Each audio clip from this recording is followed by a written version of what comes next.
The Saint Bernard, a brave, majestic dog, is known around the world for its heroism. So what's up with all that drooling? And what about that kitschy whiskey barrel? Was that real or fiction? If you want a dog that's going to get you attention, get yourself a Saint Bernard. I don't think you can walk down any street anywhere without getting, stopped every 5 feet.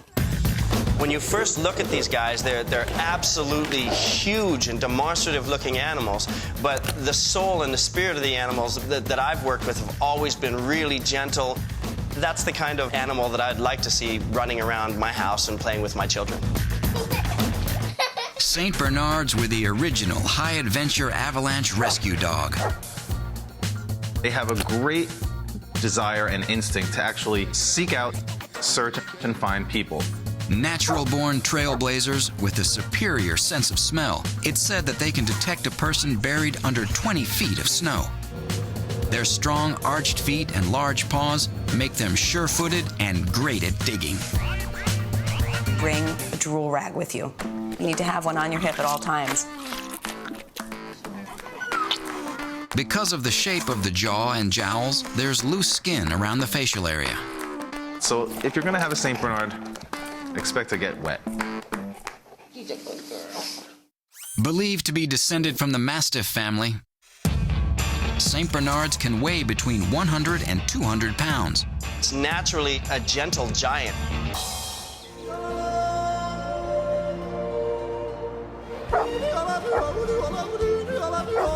This heroic breed first found its calling high in the Swiss Alps, at a legendary hospice established as a safe haven for travelers crossing the treacherous mountain pass in winter. Founded in the 11th century by a monk named Bernard de Menthon, it wasn't until the 1700s that dogs were first used at the hospice. The monks soon discovered that these dogs had some gifts that went above and beyond.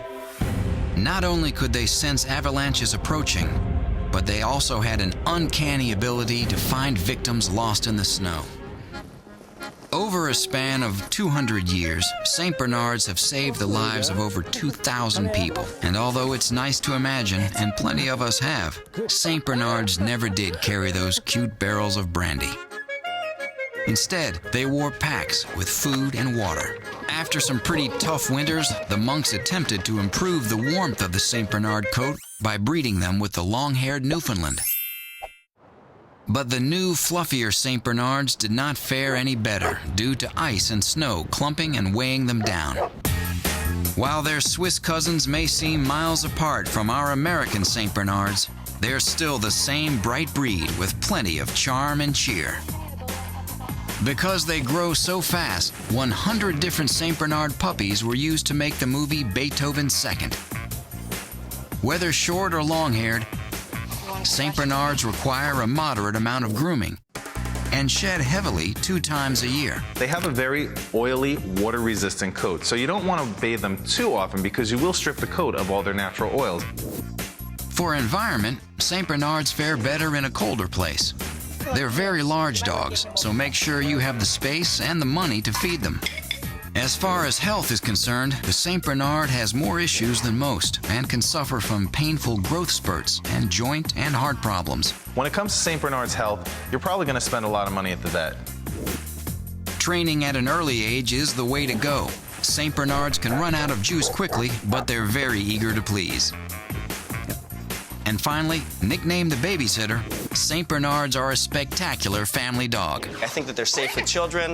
I think that they are willing to listen with the right training and the right healthy play habits. This is a great dog to have for your family. Oh, good girl. So, in general, Saint Bernards love lots of space and prefer the cold.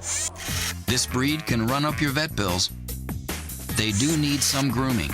They're trainable, but can tire quickly, and they can fit in with your family, especially one with kids. This gentle giant has a truly compassionate spirit, earning his place forever in our hearts.